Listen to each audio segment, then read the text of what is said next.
Hi and welcome to another video update from the Fire Brigades Union, here in the Union's head office in London. We're joined by General Secretary Matt Rack to discuss a significant legal victory that the Union has just achieved for firefighters' pensions. Now Matt, this is from the Court of Appeal, it's very recent. What's your initial reaction? Well, Tam, I think everyone's over the moon about this. You know, we took on central government. They've got huge resources to throw at this. We're a relatively small trade union. We took this on our own, and we've beaten them on the legal arguments. It's fantastic news for this union. It's fantastic news for thousands of members.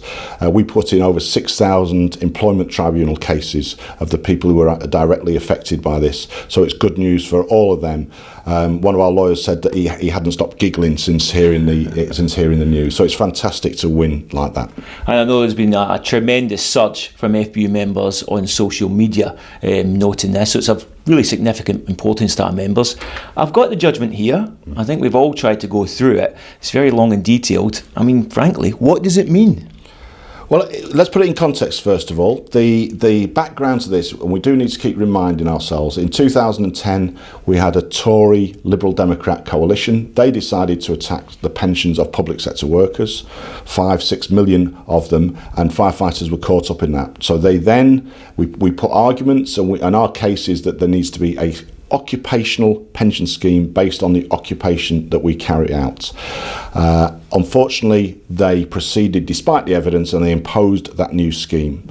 So the background to this case is having seen the scheme imposed, we explored with our lawyers whether there were challenges we could make to that change.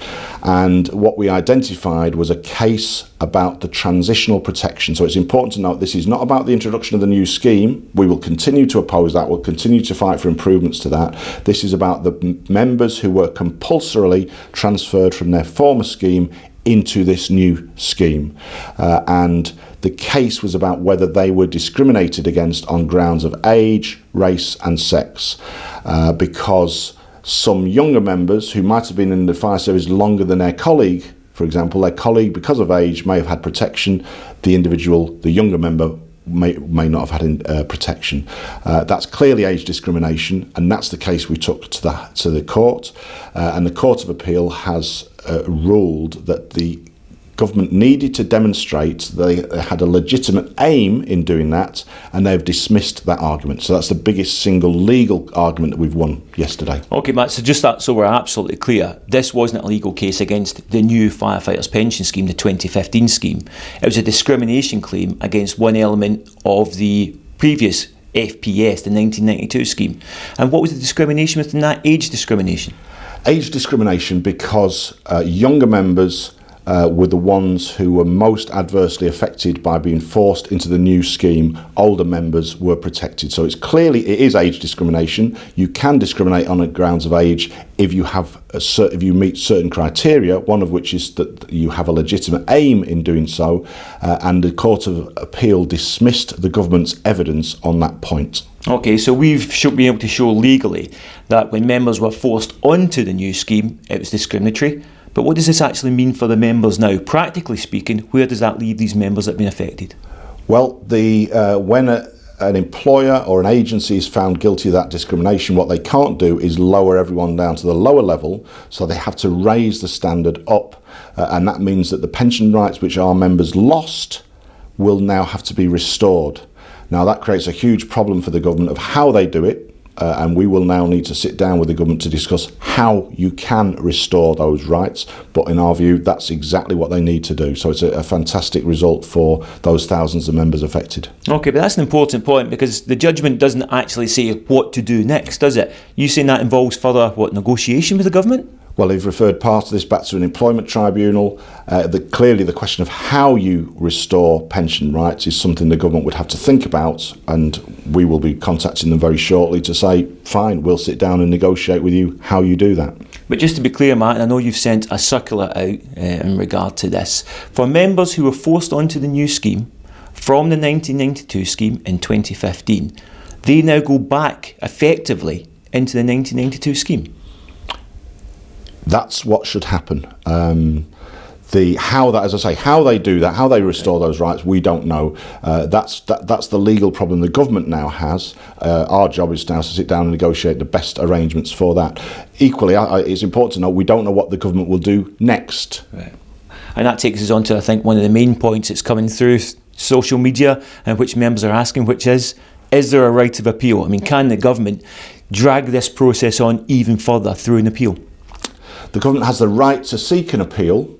And there are certain criteria they would have to meet to do that. They haven't won that as yet.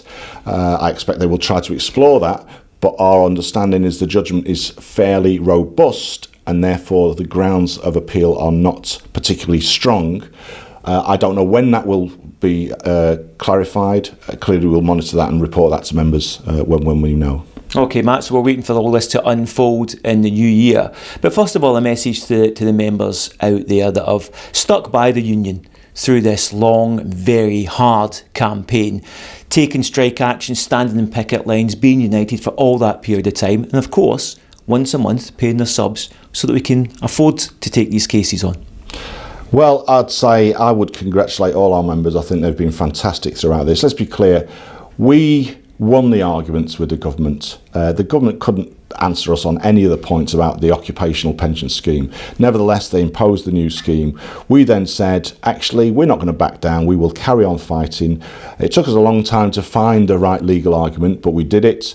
The government was very confident going into this that they were going to win. We've beaten them, and that is a fantastic result. And I suppose the message for us as a union is we've said right along, pensions are very important to our members, rightly so, and having a decent occupational pension is very important to us as a union. We will fight for the rights of the members who've had their pensions attacked and stolen off them effectively. We'll also fight for the members who joined subsequently, because we want to see improvements in that 2015 scheme as well, and we're also doing work on that as we speak as well. And just finally, Matt, I mean, it's true to say that the Fire Brigades Union, this small public sector union, we were the only ones to take on this legal challenge, yeah? Yes, there will be other people who benefit from this result, to be frank. My advice to them is, if you want an organisation actually fights and stands up for pensions and everything else, you need to be in the Fire Brigades Union. We're the only people who did this in the fire service. We're the only people who did this across the entire public sector. So we can be very pleased with the strategy that we followed.